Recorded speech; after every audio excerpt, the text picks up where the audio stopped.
Hello students last lecture के अंदर हमने डिस्कस किया था कि आप किसी भी चीज़ के अंदर सिस्टम ऑफ लीनियर इक्वेशंस के अंदर आप क्रैमर रूल्स मेथड और इन्वर्जन मेथड के थ्रू आप सिस्टम ऑफ इक्वेशंस को कैसे सॉल्व कर सकते हैं।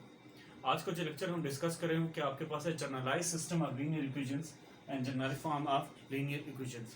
What is the generalization of this system of equations and how you can generate your system of equations in the form of matrix. It is the today's lecture, and let's start and just try to justify in linearized form and generalized form of system of linear equations. So we can denote and system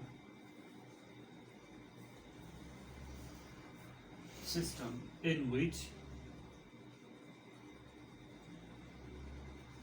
x1 x2 to xn with some coefficients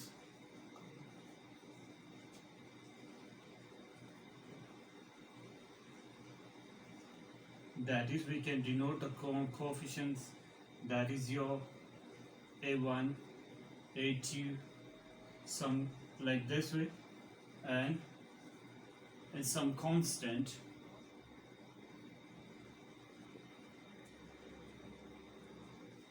which are denoted by b1 b2 b3 to bn so on. So this is the way our system of linear equations in which we need first unknown variables with some coefficients and some constant. How you can written in the form of matrix, then we can written as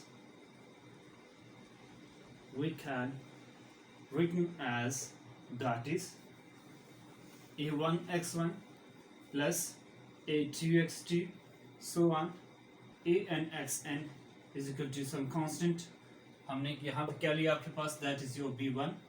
Here is b1 where we can denote c1 x1 plus c2 x2 plus so on cn xn some constant of bt. Similarly here you can denote any expression. For example, I'm denoting like this way, z1 x1 z2 x2 plus and so on zn xn double dot triple dot some constant of bn. It is your generalized expression of your system of linear equations. If you notice that here the matrix having some constant variables that are here is some variables x1 x2 x3 which are unknowns which is always to be find out, right? Where the other a1 a2 are the coefficients which are the multiples of these variables. From your left side right side of an expression you have some constant b1 b2 and b3 which is always in the matrix. If you wanted to denote in the form of matrix form, in matrix form, so we can denote the matrix like this way.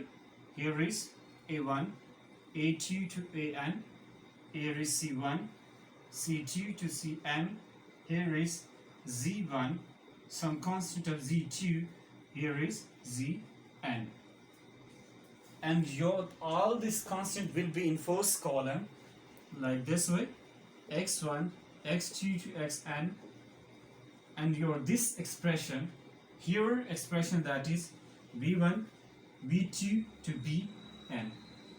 It is the basic generalization of the matrix of your system of linear equations. मेरा कहने का मतलब यह है कि जितने भी इस लेक्चर के अंदर मैंने चीज़ें डिस्कस की वो आपके पास सबसे पहले हमने सिस्टम को जनरलाइज करके लिखा. अब ज़रूरी नहीं है कि आपके पास मैट्रिक्स 2x2 मैट्रिक्स हो, 3x3 मैट्रिक्स हो, 4x4 मैट्रिक्स हो. अब आपके पास n×n मैट्रिक्स भी हो सकता है. अगर n×n मैट्रिक्स है तो उसके अंदर n×n जो है सबसे पहले इनफिनिट वेरिएबल्स होंगे. अगर इनफिनिट वेरिएबल्स हो तो ऑब्वियस केस है कि आपके पास इनफिनिट कोएफिशिएंट्स होंगे. Then you have the infinite number of constant which is your other side of an expression, and you can also denote this type of equations in your matrix form. और ये आपके पास सारे का सारा case है आपके पास linearized case. Generalization of your matrix all the system of linear equations in linearized form. In other words, we can say that all the variables having the some power 1. So that's why we can known as this matrix is your linear matrix, right? ये सारी की सारी चीजें जो हमने discuss की थी लिक्वेशली previous classes के अंदर, इसको मैंने यहाँ पे थोड़ा सा डिफाइन कर लिया, मॉडिफाई कर लिया. अब यहाँ पे डिग्निफिकेशन ये है कि आप पहले 2x2 मैट्रिक्स के थ्रू सॉल्व करते रहो, 3x3 मैट्रिक्स के लिए सॉल्व कर सकते हो, मगर सिस्टम ऑफ लीनियर इक्वेशन जो मैट्रिक्स है आप उसके अंदर 1000 इक्वेशंस लें, 500 इक्वेशंस लें, जितने ऑर्डर का मैट्रिक्स लेंगे system of linear equations tackle करेगा, मगर बशर्त कंडीशन ये है कि आप प्रोसीजरल वे को सेटिस्फाई करते हुए लाजमी आए. अब याद रखिएगा कि मैं अब स्टूडेंट्स आगे जो चल के जो डीज डिस्कस करने लगा हूँ वो है आपके पास कि आप जो मेथड्स हैं, for example elimination methods, Jordan methods, rather than echelon methods, reduced echelon methods, Cramer methods, inversion methods. All these kinds of methods basically find out the system of linear equations. In your other stage of classes like grade 8, grade 9, first year, second year, you have already justified yourself and you have studied all these concepts, related concept. Basically, we need to find out some solutions of this system of linear equations, right? Now I'm gonna to write what sort of solution exists of all this system of linear equations, and we will try to identify what is the particular procedure and to find out the nature of solutions of this system of linear equations. Now move forward and try to justify the types of solution of system of linear equations. Okay students, अभी जो हमने सारी justification दी कि आपके पास solution और इसके types क्या हैं, राइट?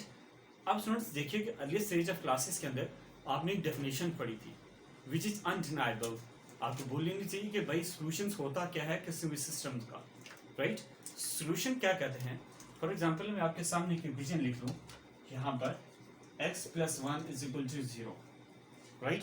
मैं यहाँ पे कह देता हूँ कि x = -1 इसका सॉल्यूशन है. अब यहाँ पर बात क्या कर रहा है सॉल्यूशन की? अगर ये जो वैल्यू है सॉल्यूशन उस चीज को कहते हैं जो आपकी, for example you have some constant value of n variables, if you put that solution in that previous originality of equations, then automatically your left hand side, if your left hand side and right hand side is equal, it means that it is the solution of these equations, and we can also it is also known as it is the roots of that equations, right? मेरा कहने का मतलब ये है कि अगर किसी भी चीज वेरिएबल्स का कोई सॉल्यूशंस आपके पास एक कांस्टेंट हो और वो आपकी ओरिजिनल इक्वेशन को सेटिस्फाई कर जाए, या तो वो उसका सॉल्यूशन कहलाता है या आप उसको रूट्स कहते हैं, राइट? ये तो नॉर्मल टेक्निकलिटीज हैं. अगर इस तरह का जस्टिफिकेशन होना शुरू हो जाए, मेरा कहने का मतलब है फॉर एग्जांपल मेरे पास एक इक्वेशन है x + y + z 0, 2x + y + z, some constant of c, right? x + y + z, some constant of 0. For example, we have the equation.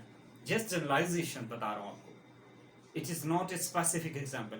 For example, मैं यहाँ पे कह देता हूँ कि आपके पास x = 0, यहाँ पे 0 कर लेते हैं, y = 0 and z = 0. ये जो तीनों का जो वेरिएबल्स का सॉल्यूशन है, सॉरी ये वेरिएबल्स के जो वैल्यूज हैं ये इसका सॉल्यूशन है. अगर ये इसको सेटिस्फाई कर जाती है तो हम कहते हैं कि इसका सॉल्यूशन एग्जिस्ट करता है. मैंने दो वर्ड्स यूज किए, एक वेरिएबल्स की वैल्यूज आना और उन्हीं वैल्यूज अगर वो सॉल्यूशन है लेफ्ट हैंड साइड और राइट हैंड साइड को सेटिस्फाई कर जाती है, तो एक बात तो तय है, अगर आपके पास वेरिएबल्स की कांस्टेंट वैल्यू आ जाए, for example I am going to repeat my words, if the constant values of these variables, it means that we are discussing here that is your unique solution, right? That is your unique solution. मतलब कहने का ये है कि इस solution के अलावा आपकी सिस्टम ऑफ लीनियर इक्वेशन किसी भी वैल्यूज के लिए सेटिस्फाई नहीं करेंगी, राइट? अब यहाँ पे अगर आप पुट करें x0 y0 z0, 0 = 0, here is 0 = 0, 0 is equal to 0।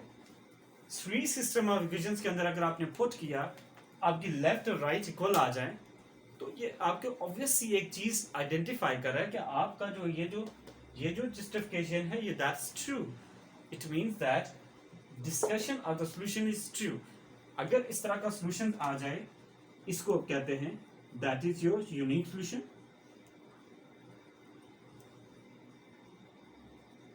Right? अगर सारी वैल्यूज आपके पास क्या आ जाए, एक यूनिक आ जाए, कांस्टेंट आ जाए। अगर आपके पास फॉर एग्जांपल कांस्टेंट आ जाए, आपकी वैल्यूज यूनिक होंगी।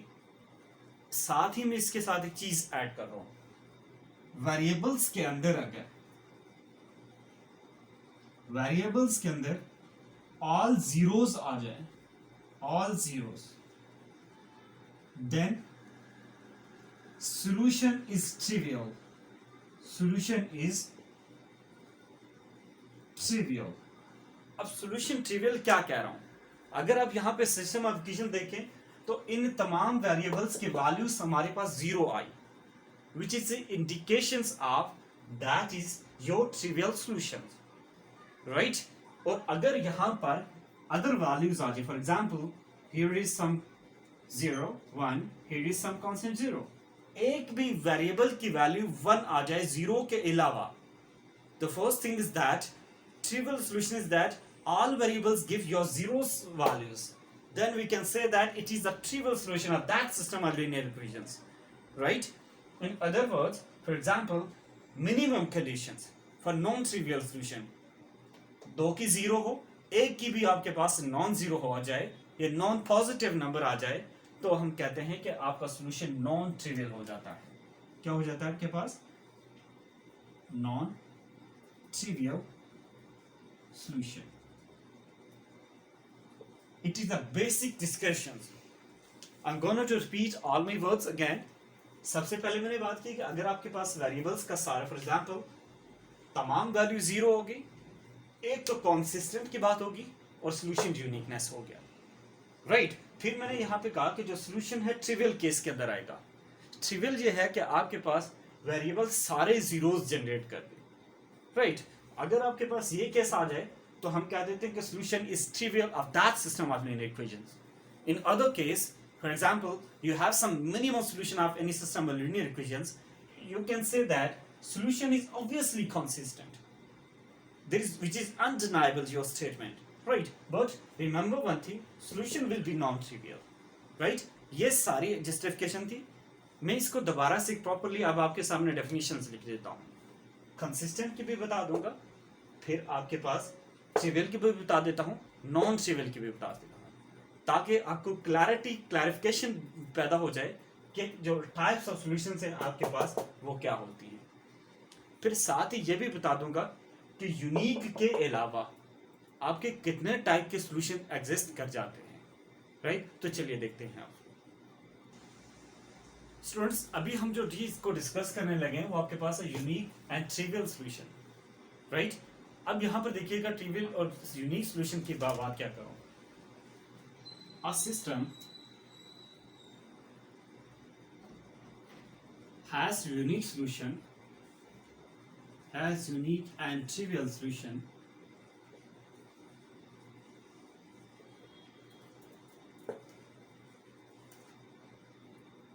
if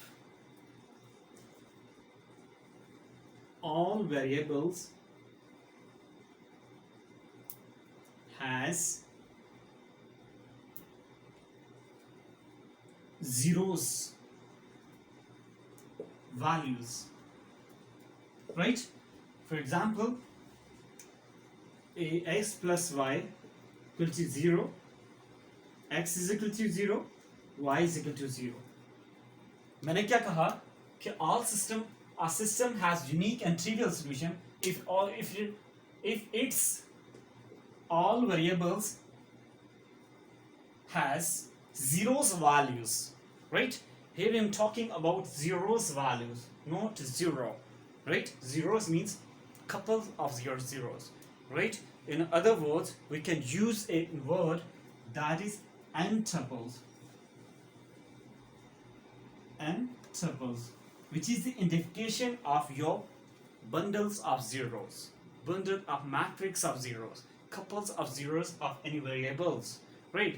तो ये आपके पास क्या आ गया यहाँ पर सिस्टम ऑफ लीनियर इक्वेशंस के अंदर अगर आपके पास एक इक्वेशन गिवन हो, सिस्टम ऑफ इक्वेशंस गिवन हो, उनके अंदर हम एक इक्वेशन यहाँ पे नोट कर लेते हैं -x + y = 0। ये इक्वेशन वैल्यू 0 आ जाए वेरिएबल्स की तो हम क्या देते हैं कि आपका सिस्टम ऑफ इक्वेशन जो है वो आपके पास वैल्यू 0 जनरेट कर रहा है, मींस ट्रिवियल जनरेट कर रहा है। और फिर ये जो ट्रिवियल है वो यूनिक है क्योंकि जो जीरोस होते हैं वो एक यूनिकनेस प्रॉपर्टी रखते हैं, राइट? ये चीज़ है आपकी जस्टिफिकेशन के लिए। और यहाँ पर आप एक चीज़ और ऐड कर सकते हैं जो आपके पास यहाँ पे आप लिख सकते हैं, that is unique and trivial, which is the identification of your required solutions of your values, right? तो ये आपका पहला प्रोसीजरल वे है कि आप यूनिकनेस ऑफ वैल्यूज की फाइंड आउट कर सकते हैं। अब हम चलते हैं आपके पास जो नेक्स्ट है आपके पास नॉन ट्रिवियल सॉल्यूशन की, और फिर साथ ही डिस्कस करेंगे इसके जो मिनिमम रिक्वायरमेंट है नॉन ट्रिवियल सॉल्यूशन की वो क्या है, और फिर क्या types of solution non trivial के अंदर मजीद एग्जिस्ट कर सकते हैं। तो चलिए देखते हैं। ओके स्टूडेंट्स, लास्ट लेक्चर के अंदर हमने अब ये सारी चीज़ें आपके पास प्रीवियस जो है आपने डिस्कस कर लिया। अब नॉन ट्रिवियल सॉल्यूशन डिस्कस करते हैं कि नॉन ट्रिवियल सॉल्यूशंस की आपकी डेफिनेशन क्या है, कि एग्जिस्टेंसी क्या आ रही है आपकी सॉल्यूशन की। अब नॉन ट्रिवियल सॉल्यूशन हम क्या देते हैं कि a type of solution,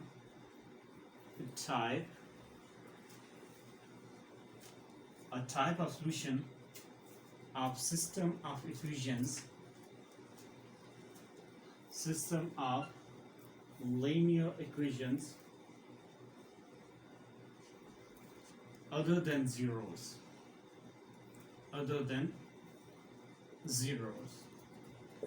we can say that solution is non-trivial, right? Solution will be non-trivial. And second thing is that, for example, you have any equations ax some constant of y, here is c1, you can say that b plus here is x some bx some constant of y, c2। अब यहाँ पर एक बात कर लेते हैं। अब for example ये तो आपके पास एक जनरलाइजेशन एग्जाम्पल के आगे एक एग्जाम्पल अगर आपके पास ये आ जाए x + y some constant of 1, एक इक्वेशन आ जाती है आपके पास x minus y some constant of that is -1, right?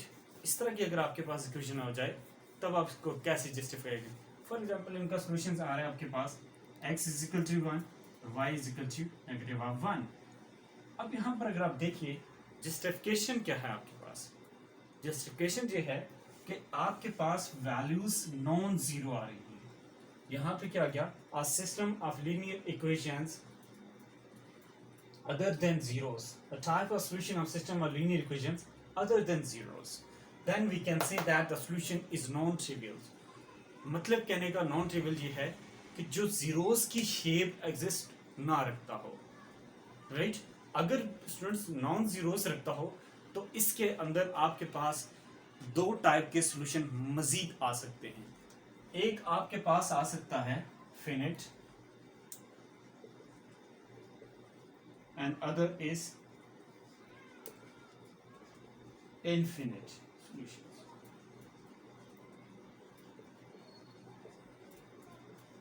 Students याद रखिएगा ये जो टाइप्स हैं आपके पास ये नॉन ट्रिवियल केस के अंदर आ रही हैं।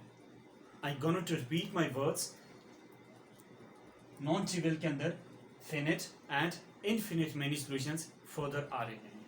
यूनिकनेस के अंदर एक ही आता है, ट्रिवियल के अंदर सॉरी, ट्रिवियल केस के अंदर you have only zeros, unique and consistent, right? अब हम इसको फिनिट और इनफिनिट को बता देता हूँ कि फिनिट और इनफिनिट सॉल्यूशंस आपके पास क्या होंगे। यहाँ पर अगर आप इसको फर्दर एग्जांपल के साथ हम इसको जस्टिफाई करने की कोशिश करते हैं। चलिए देखते हैं। ओके स्टूडेंट्स, अब यहाँ पे सारी चीज़ जस्टिफाई करते हैं कि आपने आज के लेक्चर के अंदर एक आउटलाइन जो पैराफेरल डायग्राम सिस्टम बनता है, इसका जो पेरिफेरल क्या बनेगा। फॉर एग्जांपल आपके पास जो सॉल्यूशंस आया था, सॉल्यूशंस के अंदर आपने डिस्कस किया number 1 that is your trivial, फिर आपने डिस्कस किया that is your non trivial, right. अब नॉन ट्रिवियल के अंदर आपने ट्रिवियल के अंदर क्या किया, आपने जीरो सॉल्यूशंस डिस्कस किए, राइट। जीरो सॉल्यूशन डिस्कस किए और फिर जीरो सॉल्यूशन के अंदर आपने ये बात की यूनिक होगा एंड जो कंसिस्टेंट होगा, right, consistent. And here will be your that is, और ये जो सॉल्यूशन है ये अदर देन जीरोस होते हैं, अदर देन जीरोस, राइट। जब अदर देन जीरोस हो गए तो फर्दर जस्टिफिकेशन क्या है आपके पास, दैट इज यूनिक भी हो सकते हैं, नॉन यूनिक भी हो सकते हैं, फिनिट भी पॉसिबल है इसके अंदर, and second thing is that your solution will be infinite भी हो सकता है। तो ये जस्टिफिकेशन है इसके अंदर 1 2 3 and 4, here is 1 and second is 2। तो ये पॉसिबल क्राइटेरिया है आपके पास इन चीज़ों को डिस्कस करने का। सो आज का लेक्चर यहाँ तक ही था। अगर आपको कोई क्वेश्चन है तो आप एंड ऑफ सेशन के अंदर आप पूछ सकते हैं। तो अगर समझ नहीं आ रही है वीडियो देख लीजिए। तब तक न्यू लेक्चर के लिए till next video, bye bye.